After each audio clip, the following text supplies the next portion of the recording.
Mom, can I get some water?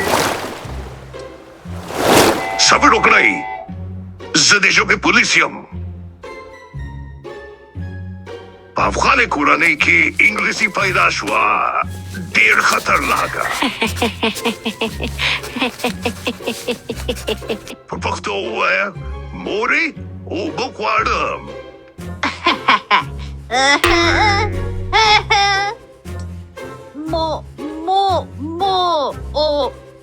نه، د ژبې قانون دې مات کړ.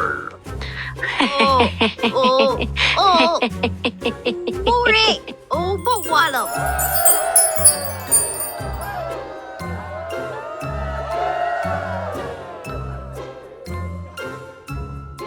اوس مهرباني وکړئ، نور د انګلیسي جرم مه کوئ. په پښتو خبرې کول افتخار دی.